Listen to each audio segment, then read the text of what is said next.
Hello everybody, Jackson here from the Wealth Squad. Today we're going to be talking about allocation for investors, how you should invest based on your risk tolerance or your age. So we're going to get into that today. Of course, your portfolio should be allocated by risk.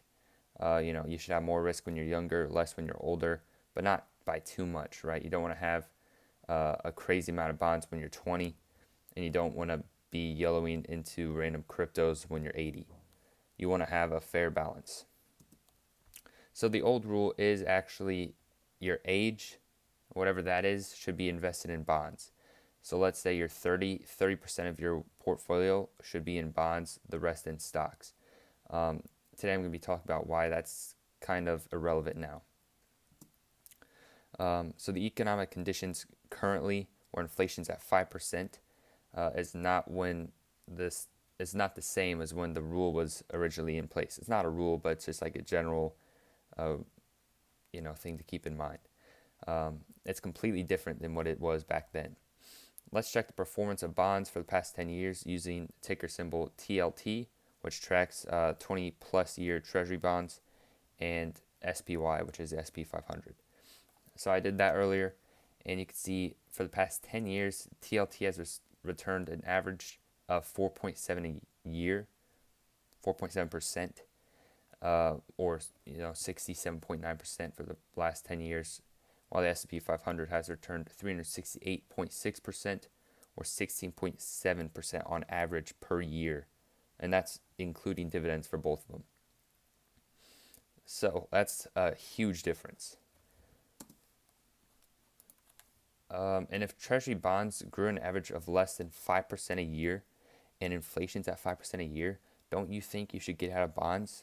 You're losing money. That's the key point here. You're losing money investing in bonds. Inflation itself is 5%. It's more than 5%. Bonds return less than 5%. You are losing money in bonds, and now it's time to change that rule. This is what I think. It's time to change the rule of investing in bonds when you're older. I don't think the strategy works in these conditions, and while these conditions last, we should figure out something else to do with our money.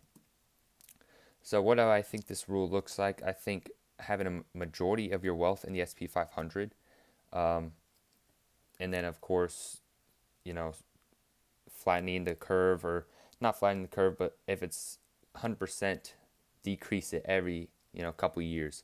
Instead of just stocks, it'll be the SP 500, and instead of bonds, you're going to grow into less risky stocks. For example, that'll be value or dividend ETFs. Those return less per year, but they are basically the same type of thing as bonds. They're less risky, although they still return. And instead of less than 5%, they're returning more than that. They're returning about, a little less than the SP 500.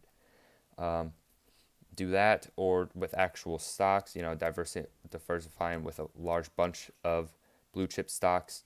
So if one goes bankrupt, you're not left losing 5% of your portfolio. You want to have, at least a couple dozen.